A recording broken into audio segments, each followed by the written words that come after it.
मित्रांनो, याआधी आपण चुडीवाला हा पाठ अभ्यासत होतो आणि त्याचा पुढचा भाग आपण आज अभ्यासणार आहोत. पण पुढे जाण्यापूर्वी आपण पाठीमागे पाठात काय पाहिलं ते थोडक्यात जाणून घेऊया. की जयश्री रुईकर यांचा हा पाठ जो आहे चुडीवाला, या पाठामध्ये अब्दुल जो आहे तो अब्दुल तपोवनामध्ये ज्येष्ठ पौर्णिमा आणि संक्रांतीच्या दिवशी जात होता.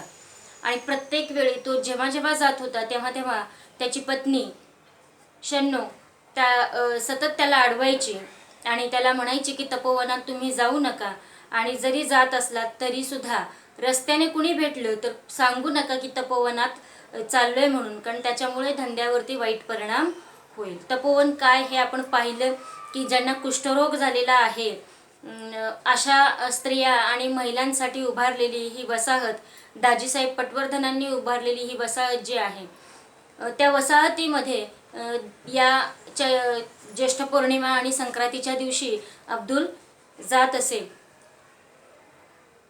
तो तिथे जाऊन या कुष्ठरोगी महिलांना बांगड्या भरण्याचं काम करायचा आणि तपोवनात गेल्यानंतर त्याला मनस्वी आनंद व्हायचा. त्या महिलांच्या, त्या मुलीबाळींच्या चेहऱ्यावरचा आनंद बघून तो मनोमन सुखावून जायचा. कारण अब्दुल जो होता तो स्वार्थी नव्हता. त्यानं समाजसेवेचं व्रत जे घेतलं होतं ते कुठल्याही सत्कारासाठी ते समाजसेवेचं व्रत घेतलेलं नव्हतं. किंबहुना त्याला या गोष्टीसाठी काही मान सन्मान मिळेल अशीही अपेक्षा नव्हती आणि मिळावा अशी अपेक्षा त्याची बिलकुल सुद्धा नव्हती. त्याला फक्त त्या महिलांच्या चेहऱ्यावरचा, त्या मुलीबाळींच्या चेहऱ्यावरचा आनंद टिपायचा होता आणि म्हणून तो त्या कुष्ठरोगी महिलांच्या वसाहतीमध्ये, तपोवनामध्ये जायचा आणि त्यांना बांगड्या भरायचा. या दोन्ही सणाला, ज्येष्ठ पौर्णिमा आणि संक्रांतीच्या सणाला, तपोवनात मात्र एक आनंदाचा आणि चैतन्याचा दिवस असायचा. संपूर्ण वातावरण अगदी गोंधळून गेलेलं असायचं, गडबड असायची सगळीकडे, पण संपूर्ण गडबड गोंधळ ही आनंदाची. कारण त्या स्त्रियांना कधी नव्हे तो असा सुखावणारा क्षण त्यांच्या आयुष्यामध्ये यायचा. आणि त्यासुद्धा या दोन्ही सणाला अब्दुलची अगदी आतुरतेनं वाट पाहत असे की कधी एकदा अब्दुल येईल आणि आमच्या हातामध्ये बांगड्या भरेल. पण पुन्हा अब्दुल जाताना त्या आणखी वेगवेगळ्या गोष्टींची मागणी करायचा की पुढच्या वेळेस येताना आमच्यासाठी या गोष्टी घेऊन या. आणि अब्दुलही अतिशय आनंदानं तो पुन्हा परत जाताना त्या गोष्टी त्या मुलीबाळींसाठी, त्या महिलांसाठी तो घेऊन जात होता. त्याला ही बांगड्या भरण्याचं काम करताना त्याला फार आनंद होत होता. खरं पाहता अशा कुष्ठरोगी महिलांच्या हातामध्ये बांगड्या भरणं ही कला त्याला अवगत झालेली होती. हे खरं तर एक दिव्यच होतं. कारण मी तुम्हाला मागे म्हटलं त्याप्रमाणे की त्यांचे हात असे बोटातून रक्त वाहतं, जखमा झालेल्या असतात आणि म्हणजे एक त्यांच्या हातांना किंवा त्यांच्या शरीराला एक विचित्र प्रकारचा वास येत असतो. आणि अशा लोकांना समाजानं आणि घरातल्याच लोकांनी, नातेवाईकांनीच दूर केलेलं असतं. त्या संदर्भात मी तुम्हाला बाबा आमट्यांचं सुद्धा उदाहरण दिलेलं होतं की अशा कुष्ठरोगी लोकांसाठी त्यांनी किती मोठं कार्य करून ठेवलेलं आहे ते. आणि अब्दुल सुद्धा तेच करत होता. त्यांचे हात हातात घेऊन बांगड्या भरताना, कारण तो अगदी अलगद आणि हळूवार, त्यांना कुठेही दुखावणार नाही, त्रास होणार नाही अशा पद्धतीनं तो त्यांच्या हातामध्ये बांगड्या भरत होता. इतका हा साधा, सरळ, कुठल्याही प्रकारचा स्वार्थी विचार न करणारा अब्दुल जो आहे तो मनानेही तितकाच भोळा होता. आपल्या व्यवसायावरती सुद्धा प्रेम करणारा होता. कारण तो व्यवसाय त्याच्या वडिलांपासून त्याला प्राप्त झालेला होता, मिळालेला होता आणि हा व्यवसाय करण्यात तो आनंद मानत होता. त्यामुळे त्याला तो सोडवत नव्हता. पण शन्नू मात्र सतत त्याला बोलत होती. तपोवनात जातायत म्हणून ती त्याच्यावरती रागवत होती. एके दिवशी तपोवनातून एक चिठ्ठी आली आणि ती चिठ्ठी रघुबाई यांनी अब्दुलला वाचून दाखवली की तपोवनामध्ये त्याला खास आमंत्रण दिलेलं आहे. कशासाठी? तर सत्कार समारंभासाठी. त्याला खूपच आनंद झाला मजकूर ऐकून आणि तपोवनात होणाऱ्या संमेलनाच्या प्रसंगी अब्दुलचा खास सत्कार होणार आहे हे ऐकून शन्नूलाही आनंद झाला. सत्कार का होणार आहे, कशासाठी होणार आहे हे तिला काही माहिती नव्हतं, पण तरीही तिला आनंद झाला. आणि कुठल्याही सामान्य गृहिणीला आनंद होईलच आपल्या पतीचं कौतुक झालेलं पाहून, तसा शन्नूलाही आनंद झाला. पण अब्दुल मात्र विचार करत होता. अब्दुलला आनंद तर झालाच होता की तपोवनात त्याला बोलावलं गेलेलं आहे, पण तो सतत मनोमन विचार करत होता की माझा सत्कार करण्या एवढं, माझं कौतुक करण्या एवढं मी असं काय मोठं काम केलेलं आहे. म्हणजे तो जे काम करत होता ते काम तो आपलं कर्तव्य म्हणून करत होता, त्याला त्यातून आनंद मिळत होता म्हणून ते करत होता. म्हणून त्याला ती गोष्ट फारशी मोठी आहे असं त्याला वाटत नव्हतं. आणि म्हणूनच तो पुन्हा पुन्हा विचार करत होता की मी काय काम केलेलं आहे एवढं सत्कार करण्यासारखं. इतका साधा आणि सरळ विचारांचा असा हा अब्दुल होता. अब्दुल कार्यक्रमाला आला तपोवनामध्ये, तेव्हा त्याला उशीर झालेला होता. आणि तेव्हा दाजीसाहेबांनी त्याला दुरूनच पाहिलं. मोठमोठी मंडळी बसलेली होती. ते पाहून अब्दुल थोडा संकोचला होता. त्याला थोडंसं या मोठ्या लोकांमध्ये बसणं थोडं त्याला रुचलं नाही आणि त्याला लाज वाटत होती, संकोच वाटत होता आणि म्हणून तो उभाच राहिला.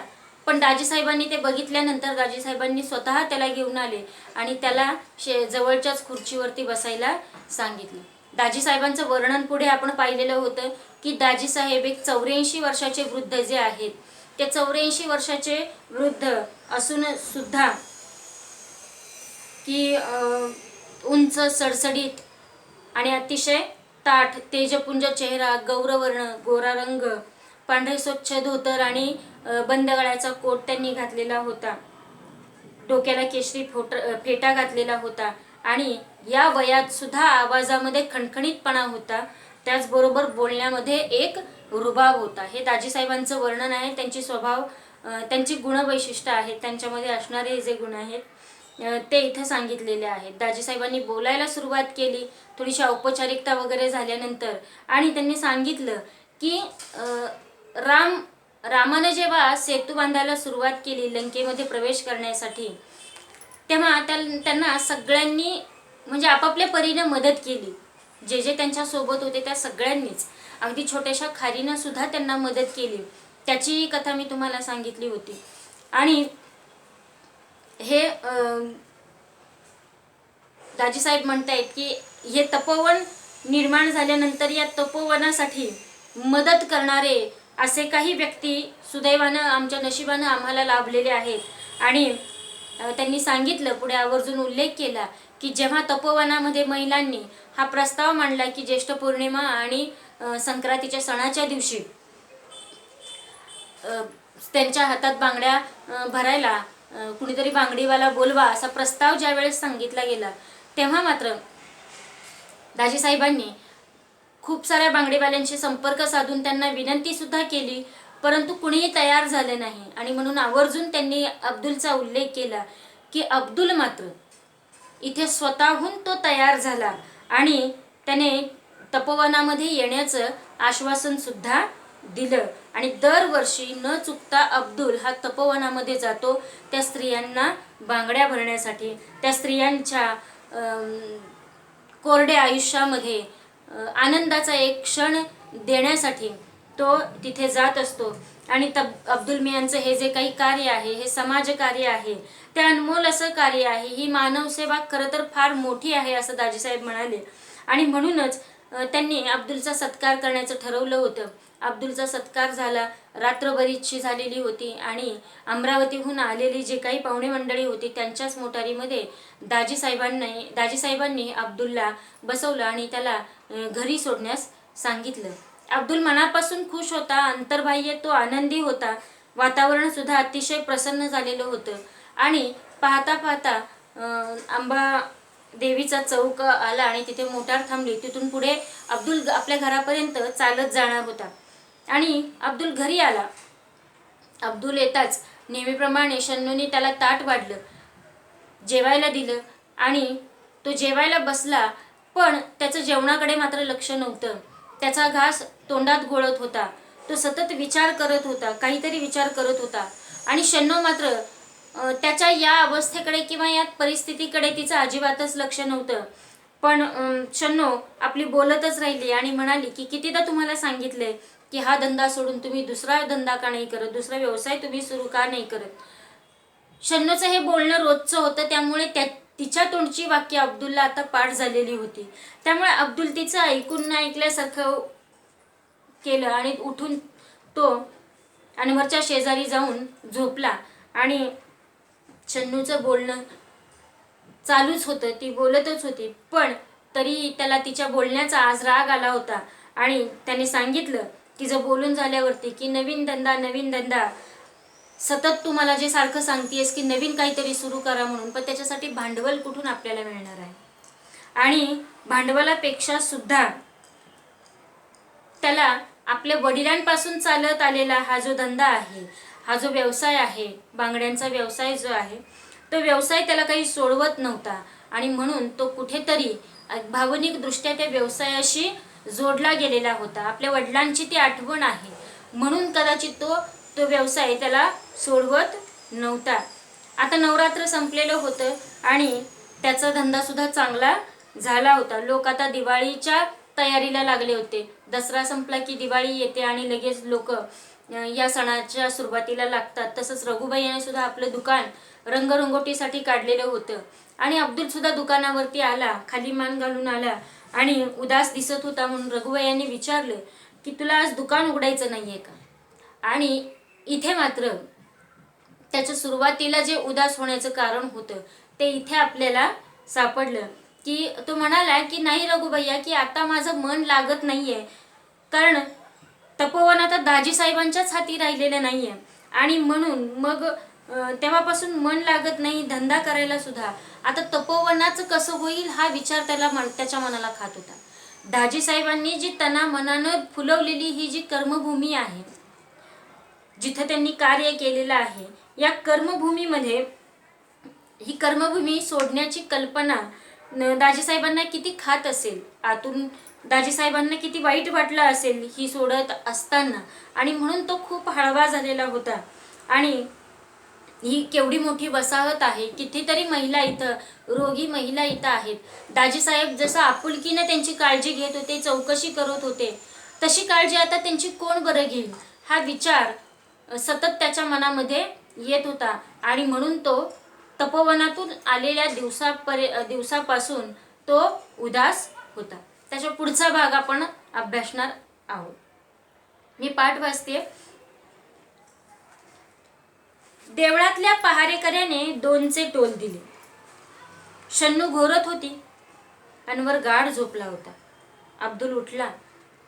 अगदी हलकेच कोपऱ्यात बांगड्यांच्या पेटीवर ठेवलेल्या पिशवीतील एक एक वस्तू बाहेर काढू लागला.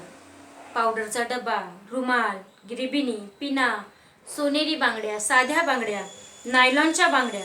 संक्रांतीला हे सारे तो तपोवनात नेणार होता. तिथे चुडीवाला म्हणून स्त्रिया, मुलीबाळी धावत धावत त्याच्याजवळ जमणार होत्या. काही काळ तरी सारे विसरून हसणार होत्या. आणि त्यांचे हसू बघून अब्दुल मनोमन सुखावणार होते. पण आता सारे संपले होते. स्वतःसाठीच सारे जगतात, पण दुसऱ्यासाठी जगण्यातला आनंद, त्या आनंदाचे सुख वर्षातून फक्त 2दाच अब्दुल अनुभवायचा.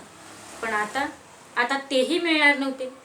एखाद्या वस्त्राचा एकाकी रंग उडून जावा तशी त्याची जीवन इच्छाच एकाएकी उडून गेली.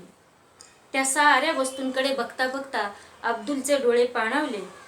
पाण्याने काठोकाठ भरून आले.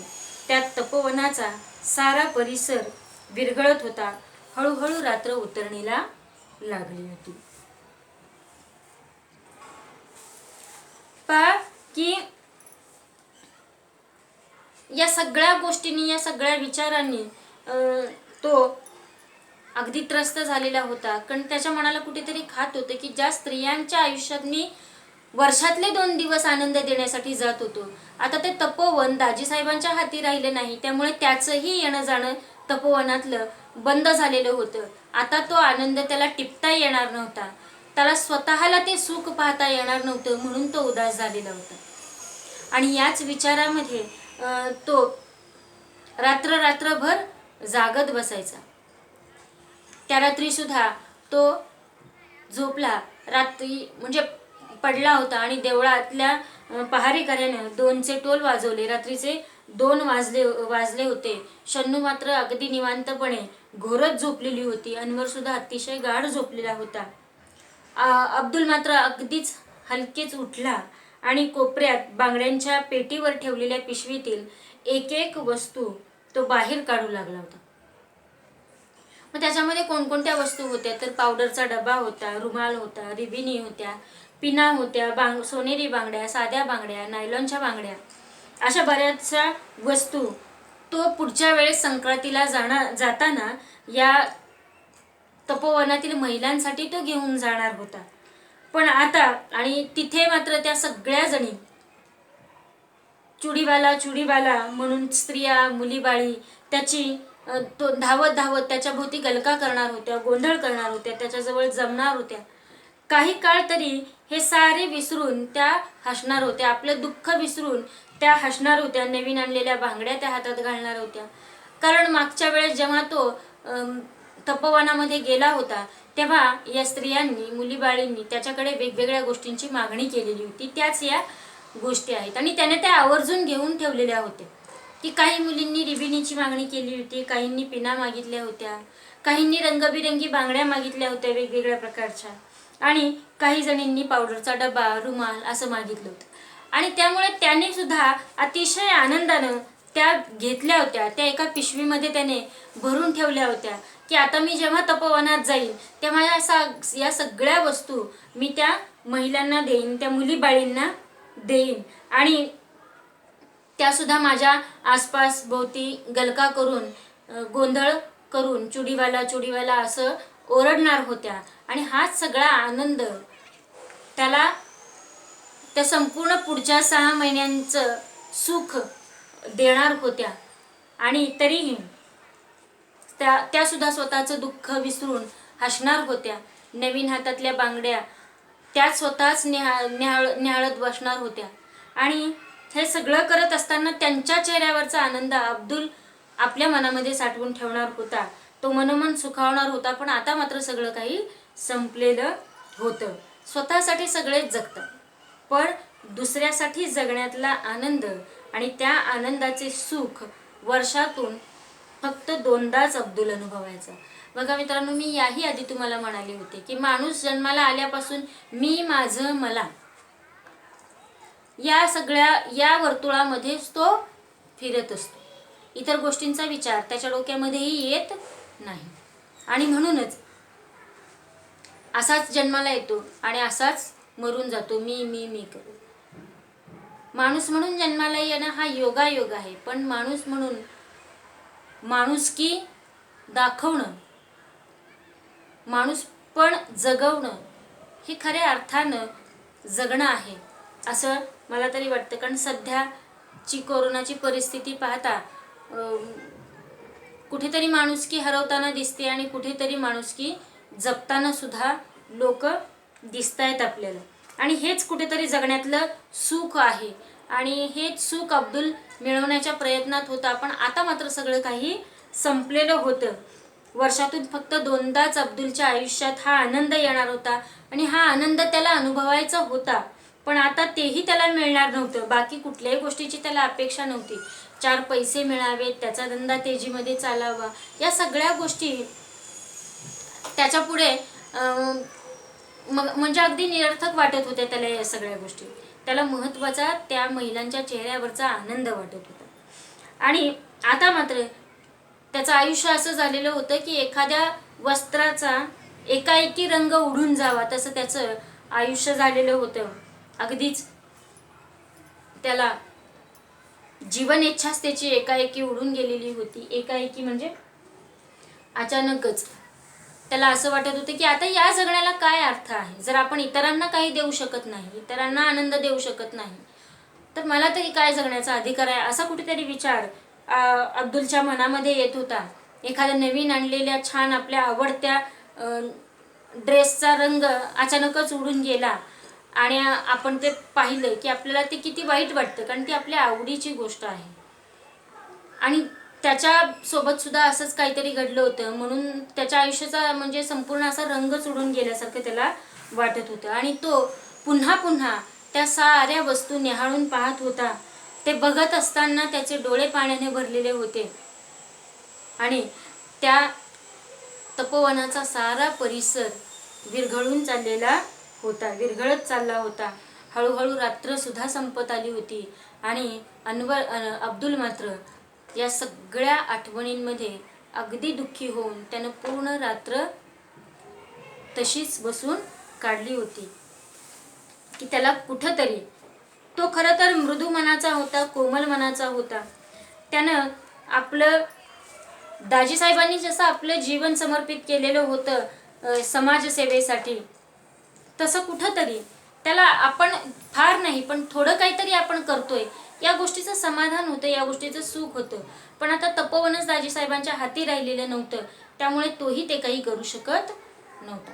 मला वाटतं हा पाठ तुम्हाला समजला असेल, कारण मी पुन्हा पुन्हा पाठीमागचं जे झालेलं आहे ते परत तुमचं घेतलेलं आहे. घेण्याचा उद्देश फक्त एवढा असतो की आपण पुढे जातो, पुढचं पाठ आणि मागचं सपाट असं होता कामा नये, म्हणून कुठेतरी आपली लिंक लागावी यासाठी मी पाठीमागची सगळी उजळणी आधी घेत असते आणि त्यानंतर मी पुढे जात असते. आशा आहे विद्यार्थी मित्रांनो की तुम्हाला पाठ हा नक्कीच समजला असेल आणि त्याहून जास्त तो आवडला देखील असणार आहे. कारण खरंच आपण समाजामध्ये राहतो तर समाजाचं काहीतरी देणं लागतं हे मी वारंवार सांगते. कारण समाजातल्या आसपास आपल्या अशा काही घटना घडतात, अशा काही गोष्टी घडतात की आपण कधी कधी त्यांच्याकडे डोळेझाक करत असतो, पण तसं करता कामा नये.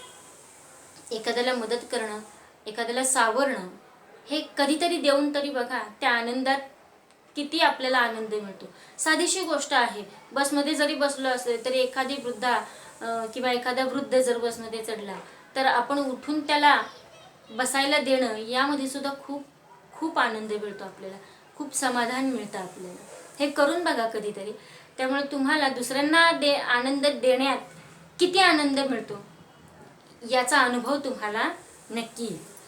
ठीक आहे, आपण पाठ संपलेला आहे तर नेहमीप्रमाणेच आपण पाठाच्या स्वाध्यायाकडे येणार आहोत. पाठाचा स्वाध्याय आपण अभ्यासणार आहोत. आज मी तुम्हाला फक्त पाठाचा स्वाध्याय स्पष्ट करून सांगणार आहे, त्यानंतर मी तुम्हाला तो लिहून देईन.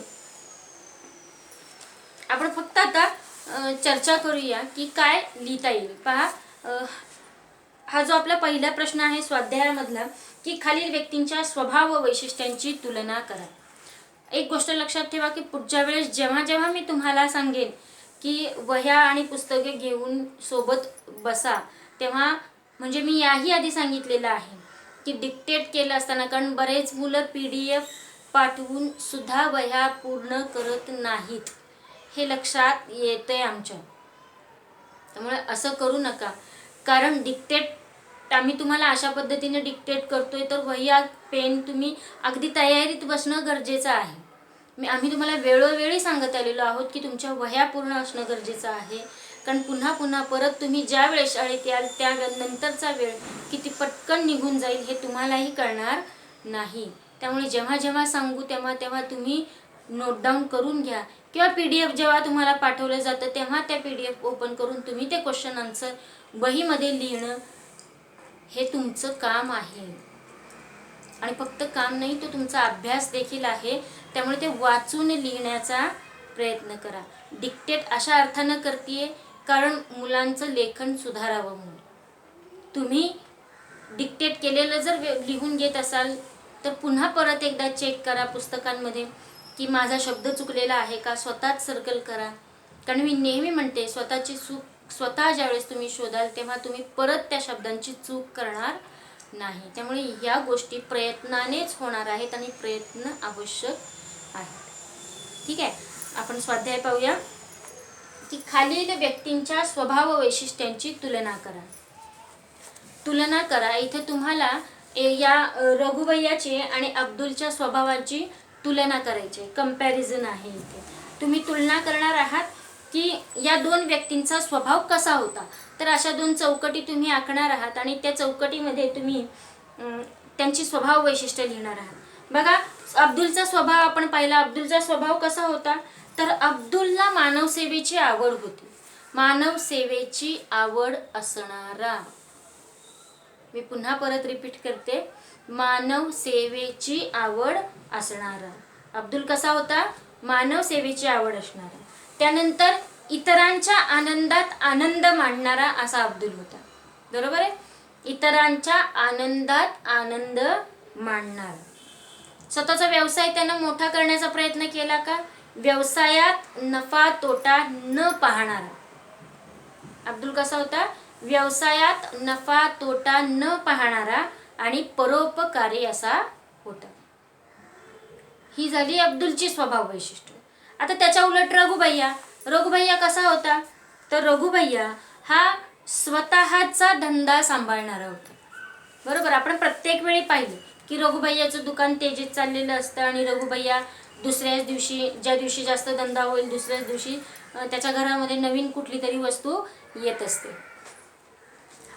तर तो कसा होता? तर तो स्वतःचा धंदा सांभाळणारा होता. त्याने इतरांचा विचार जसा अब्दुल करत होता तसा त्याने केला का? नाही, कारण तो फक्त स्वतःसाठी आणि कुटुंबापुरता जगणारा असा रघुभैया होता. आणि सर्वसामान्य माणसाप्रमाणे धंद्यामध्ये फायदा बघणारा असा रघुभैयाचा स्वभाव होता. ठीक आहे, मग हे तुम्ही लिहू शकता. त्यानंतर प्रश्न क्रमांक 2, खालील विधानांमागील कारणे लिहा. आता इथे विधानं दिलेली आहे. काय विधान आहे? की रस्त्यानं कोणी भेटलं तर सांगू नका तपोवनात जातो म्हणून. आपण सुरुवातीलाच पाहिलं की शन्नो प्रत्येक वेळी त्याला अडवत असते आणि त्याला जाताना सांगत असते की कुणाला सांगू नका की तुम्ही तपोवनात जाताय म्हणून. का बरं ती सांगत होती असं? कारण त्याचा धंद्यावरती परिणाम होईल म्हणून ती तसं रस्त्यात कुणी भेटलं तर सांगू नका तपोवनात जाते म्हणून, जातो म्हणून. पुढचं वाक्य आहे, आजचा दिवस म्हणजे त्यांच्यासाठी पर्वणीच. पर्वणी म्हणजे आनंदाचा क्षण, आनंदाचा दिवस. की आजचा दिवस म्हणजे त्यांच्यासाठी पर्वणीच. आता हेही वाक्य शन्नोने उच्चारलेलं आहे की आज ते तपोवनात चाललेले आहेत म्हटल्यानंतर आजचा दिवस त्यांच्यासाठी काय आहे? पर्वणी, आनंदाचाच क्षण आहे. का बरं आनंदाचा क्षण असेल हा? कारण अब्दुलला तपोवनात जाऊन सेवा करणं आवडत होतं म्हणून तो तपोवनामध्ये जात होता आणि म्हणून त्याला ज्येष्ठ पौर्णिमा आणि संक्रांतीचा दिवस असा पर्वणीच वाटत होता. आता पुढचा इथे गुणविशेष दिलेला आहे, आकृती दिलेली आहे, गुणविशेष लिहा. सर्कलमध्ये दिलेला आहे दाजी साहेब आणि पुढे आकृती पूर्ण करायला सांगितलेली आहे. मग आता दाजी साहेबांचे गुणविशेष काय आहेत? दाजी साहेबांचे गुणविशेष आपण पाहिले आहेत पान क्रमांक 20 वरती की कसे होते दाजी साहेब. दाजी साहेब 84 वर्षाचे वृद्ध पण ताठपणा होता त्यांच्यामध्ये. बरोबर, हा एक त्यांचा गुण होता. उंच सडसडीत देहयष्टी होती. चेहरा कसा होता त्यांचा? तेजपुंज चेहरा आणि गौरवर्ण म्हणजे गोरा रंग होता त्यांचा. त्यांच्या आवाजामध्ये खणखणीतपणा होता, आवाजातला खणखणीतपणा आणि बोलण्यातली ऐट म्हणजे बोलण्यामध्ये काय होता? एक रुबाब होता. हे झाले दाजी साहेबांचे गुणविशेष. त्याच्या पुढे प्रश्न आकृती दिलेली आहे शन्नोची स्वभाव वैशिष्ट्य. आता शन्नो कशी होती? शन्नो चिडचिडी होती का रे? हो, नक्कीच होती, कारण ती अब्दुलवरती सतत चिडचिड करायची, हो की नाही, तपोवनात जाताना. म्हणून शन्नोचा स्वभाव कसा होता? तर पहिलं वैशिष्ट्य ती चिडचिडी होती. बरं, तिला इतर स्त्रियांप्रमाणे वाटत होते की आपल्या घरामध्ये काहीतरी नवीन वस्तू यावी. बरोबर की नाही? म्हणजे ती कशी होती? सामान्य स्त्रियांप्रमाणे संसारी महिला होती, एक गृहिणी होती. सामान्य ती गृहिणी होती. त्याचबरोबर तिच्या मनामध्ये अब्दुलबद्दल आकस होता का, राग होता का थोडाफार? हो, होता. कारण अब्दुल तपोवनात जायला लागला की ती चिडचिड करायची आणि सतत त्याला सांगायची की दुसरा व्यवसाय सुरू करा, दुसरा व्यवसाय सुरू करा. बरोबर आहे की नाही? मग कुठेतरी थोडंसं तिच्या मनामध्ये अब्दुलबद्दल नाराजी होती. अब्दुलवरती सतत ती चिडचिड करायची. म्हणजे ती संसारी होती, चिडकी होती, ती सतत चिडचिड करत होती आणि त्याचबरोबर ती अब्दुलवरती सुद्धा नाराज असायची. आणि तिला धंद्यामध्ये बदल हवा होता का, तर धंद्यामध्ये बदल तिला हवा होता. कारण ती सतत म्हणायची ना की नवीन धंदा सुरू करा, नवीन धंदा सुरू करा. म्हणजे तिला धंद्यामध्ये बदल हवा असणारी अशी ती होती. आणि रघुभैयाबद्दल तिच्या मनामध्ये मात्र राग होता, कारण त्याचं दुकान तेजीत चालायचं. आणि त्याच क्षणाला की अब्दुल जेव्हा संक्रांती किंवा ज्येष्ठ पौर्णिमेला जायचा, तेव्हा त्याचं दुकान तेजीत चाललेलं बघून तिला वाईट वाटायचं. आणि म्हणूनच थोडासा का होईना पण रघुभैयाबद्दल आकस तिच्या मनामध्ये होता. ही झाली 96ची स्वभाव वैशिष्ट्य. आता बघा, खालील वाक्यातील अव्यय शोधा व त्यांचे प्रकार लिहा. ठीक आहे की आता खाली वाक्य दिलेली आहेत. आता इथे अव्यय आपण म्हणतोय, अव्यय कोणकोणती आहेत आपण आता शिकलो की नाही.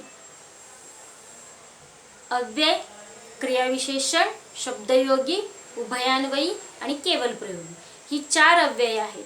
आपल्याला अविकारी बघायचं आहे, विकारी बघायचे नाहीत. शब्द बघायचा की अव्यय शोधा आणि त्यांचे प्रकार हे असं म्हटले गेले आहे. बघा, आता दिलेलं आहे की अब्दुल जिल्हाधिकारी कचेरी जवळ आला. वाक्य काय आहे, अब्दुल जिल्हाधिकारी कचेरी जवळ आला. कचेरी जवळ शब्दाला जोडून आलेला शब्द. अव्यय कोणता आलेला आहे, कचेरी जवळ. म्हणून कोणता आहे ते,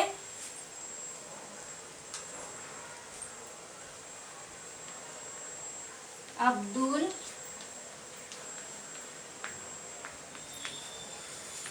जिल्हाधिकारी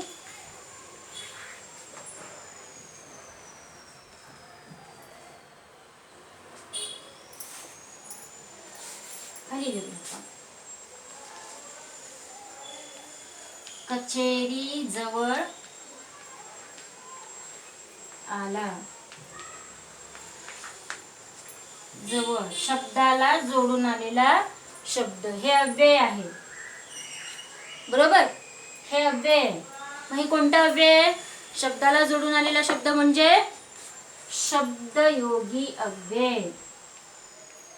कोणता आहे हे, शब्दयोगी अव्यय. अव्यय कोणता आहे, अव्यय आहे जवळ. आणि प्रकार काय दिलेला आहे, शब्द योगी. तसेच पुढचे आहेत, फक्त मी तुम्हाला सांगते. तुमच्याकडे टेक्स्ट बुक असतील तर नक्की ते सोडवा. तो एक आनंदाचा आणि चैतन्याचा दिवस. तो एक आनंदाचा आणि चैतन्याचा दिवस. 2 वाक्य किंवा 2 शब्द, आणि व म्हणून पण, परंतु, कारण, कारण की. हे काय आहे, उभयान्वयी अव्यय. कुठलं उभयान्वयी अव्यय आहे, आणि हे उभयान्वयी अव्यय आहे. तिसरं वाक्य आहे, बापरे केवढी मोठी वसाहत. बापरे साधी आहे गोष्ट, केवल प्रयोगी अव्यय. अव्यय इथं लिहायचं या रकान्यामध्ये आणि प्रकार इथे लिहायचं. अव्यय आहे बापरे, प्रकार आहे केवल प्रयोगी अव्यय. रघुभैयाने चिठ्ठी भरभर वाचली. कशी वाचली, क्रियापदाबद्दल विशेष माहिती सांगितली गेलेली आहे. कशी वाचली, भरभर वाचली. म्हणजे भरभर हे काय झालं, क्रियाविशेषण अव्यय. विरामचिन्ह ओळखा व त्यांची नावे लिहा. विरामचिन्ह ही आपल्याला माहिती आहे, आपण अभ्यासलेली आहेत ती विरामचिन्ह. विरामचिन्ह बघा, आता इथे दिलेलं आहे, अरे पण चिठ्ठी मराठीतून आहे. म्हणजे बोलणाऱ्याच्या तोंडचं वाक्य जसंच्या तसं ज्या वेळेस आपण लिहितो त्यावेळेस कुठल्या अवतरण चिन्हांचा वापर करतो, दुहेरी अवतरण चिन्ह आणि पूर्णविराम. आणि अरे असं संबोधन जर असेल तर अरेच्या पुढे स्वल्पविराम वापरतो. म्हणजे इथे कोणकोणती आहे, स्वल्पविराम, दुहेरी अवतरण चिन्ह आणि पूर्ण विराम, ही विराम चिन्हांची नावं आहेत. अनवर जेवला. आता अनवर जेवला हे सुद्धा बोलणाऱ्याच्या तोंडचंच आहे वाक्य, त्यामुळे तिथे सुद्धा काय येणार आहे, अवतरण चिन्ह, दुहेरी अवतरण चिन्ह, आणि तो प्रश्न विचारलेला आहे त्यामुळे इथे काय दिलेलं आहे, प्रश्नचिन्ह. ठीक आहे. आता त्याच्या खालचा जो प्रश्न आहे स्वमत, अलंकार आपल्याला अभ्यासक्रमामध्ये नाही आहेत त्यामुळे अलंकार आपण घेणार नाही आहोत. आणि आपल्याला 9thला मला वाटतं उपमा आणि उत्प्रेक्षा अलंकार झालेले आहेत, तुम्ही ते ओळखू शकता. बघा, स्वमत, सत्यता पटवून द्या. आता अब्दुल एक थोर समाजसेवक होता. आता हे मी तुम्हाला का स्पष्टीकरण करते, कारण तुम्ही कुठेतरी हे प्रश्न लिहिण्याचा प्रयत्न करावा. मी लिहून देण्याची किंवा मी तुम्हाला नोट्स पाठविण्याची वाट बघत बसणं यापेक्षा तुम्ही स्वतः थोडेसे कष्ट घेतले तर तुम्हाला लिहिता येईल. कारण मी तुम्हाला आधी सांगितले की उत्तर लिहित असताना सुरुवातीला प्रस्तावना लिहायची आणि त्यानंतर उत्तराला सुरुवात करायची. त्यामुळे मी आधी तुम्हाला प्रश्नाचा अर्थ आणि त्याचं उत्तर कशा पद्धतीने असलं पाहिजे हे मी तुम्हाला स्पष्ट करून सांगते. ठीक आहे. आता अब्दुल एक थोर समाजसेवक होता. या विधानाची सत्यता पटवून द्या असं म्हटलेलं आहे. सत्य आहे का हे? हो, नक्कीच सत्य आहे. कारण आपण पाहिलं की अब्दुल हा समाज सेवा करत होता. तो ज्येष्ठ पौर्णिमा आणि संक्रांतीला तपोवनामध्ये जात होता आणि तिथल्या स्त्रियांना, मुलीबाळींना तो बांगड्या भरायचा, मोफत बांगड्या भरायचा. त्यासाठी कुठलाही मोबदला त्याने घेतला नाही आणि त्यांच्या चेहऱ्यावरचा आनंद बघून तो मनापासून सुखी व्हायचा. समाजसेवेची तळमळ त्याच्यामध्ये दिसून येते त्याच्या या वागणुकीतून. आणि एरवी तो स्वतःचा व्यवसाय करू शकला असता सणासुदीला, त्याला त्याचा धंदा मोठा करण्याची संधी होती, त्याचा व्यवसाय वाढवण्याची त्याला संधी होती, पण त्याने ते केलं का? नाही. तो स्वार्थी नव्हता. तो त्याने व्यवहारी विचार कधीही केला नाही. यावरून त्याला मानव सेवा करण्यामध्ये अतिशय आनंद मिळत होता. समाजसेवा करण्यामध्ये त्याला आनंद मिळत होता, हे याच्यावरून स्पष्ट होतं. कुठल्याही सत्कार कुणीतरी आपला करावा म्हणून तो समाजसेवा करत होता का? नाही. त्या सत्काराची ही अपेक्षा त्याने कधी केली नाही. आणि तो सात्विक होता, शालीन होता, साधा सरळ असा हा अब्दुल होता. आणि म्हणून अब्दुल थोर समाजसेवक आहे. हे विधान कसं आहे? योग्य विधान आहे, ते सार्थ आहे, ते सत्य आहे. आता बघा, शन्नूच्या वागण्यातील पुढचं स्वमत आहे, वागण्यातील तिचा विचार काय असावे याविषयी तुमचे मत लिहा. आता तिचा विचार काय असू शकतो शन्नूच्या या वागण्यामागचा? शन्नूच्या या वागण्यामागचा विचार काय असू शकेल की शन्नू ही कशी होती? ही साधीसुधी घरगुती स्त्री होती. एक सामान्य गृहिणीप्रमाणे ती होती. सामान्य गृहिणीप्रमाणे तिच्याही काही अपेक्षा होत्या, तिच्याही काही इच्छा होत्या. सांसारिक होती. तिला फक्त आपला संसार भला आणि आपलं मूलबाळ, आपलं कुटुंब भलं अशीच तिची मनोभावना होती. आणि अब्दुलने आपला व्यवसाय मनोभावे करावा, त्यानं आपला व्यवसाय वाढवावा एवढी तिची इच्छा होती. आणि म्हणून ती अब्दुल मिळाला. ज्या ज्या वेळेस तो तपोवनात जायचा तेव्हा तेव्हा ती नेहमी त्याला टोकायची, नेहमी त्याला सांगायची.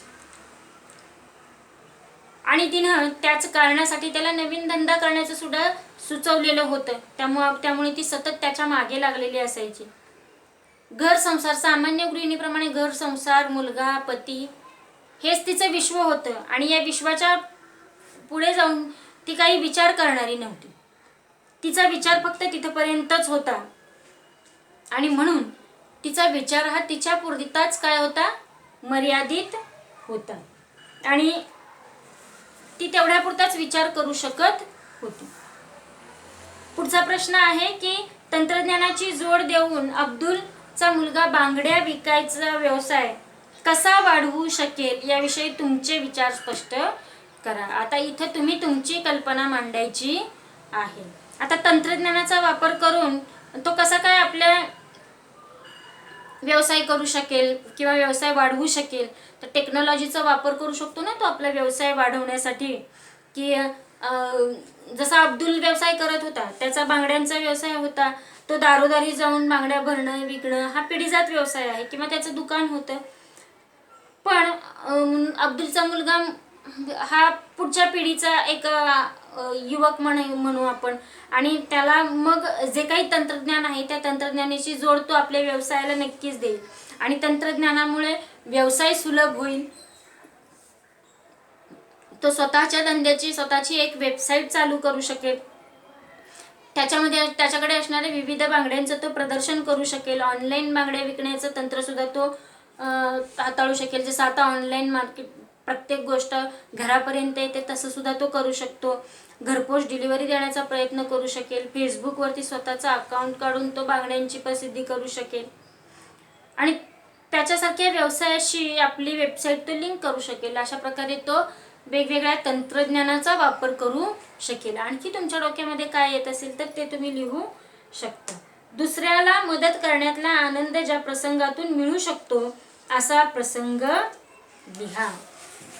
आता दुसऱ्याला मदत करण्यातला आनंद, जसं मी तुम्हाला आत्ता एक उदाहरण दिलं की बसमध्ये चढल्यानंतर एखाद्या वृद्धाला आपण स्वतः उठून बसायला जागा दिली, तर असा प्रसंग तुम्ही तुमच्यासोबत घडलेला आहे का? तो अनुभव तुम्ही त्याचा तिथे लिहायचा आहे की ज्या प्रसंगातून मिळू शकतो, तुम्हाला मिळालेला आहे असा आनंद, तो आनंद तुम्ही इथे लिहायचा आहे. मला वाटतं आपला पाठही व्यवस्थित तुम्हाला समजला असेल. आणि त्याच्यासोबतच प्रश्न उत्तर स्वाध्यायाची देखील मी चर्चा केलेली आहे. त्यासोबत नक्की सोडवण्याचा प्रयत्न करा. आणि त्यानंतर जेव्हा मी तुम्हाला नोट्स देईन तेव्हा ते एकदा चेक करून बघा. ठीक आहे. त्यानंतर आपण पुढचा पाठ सुरू करणार आहोत. तोपर्यंत पाठ समजला अशी आशा मी करते. काही शंका असतील तर नेहमीप्रमाणेच मला तुम्ही सांगू शकता. तोपर्यंत धन्यवाद.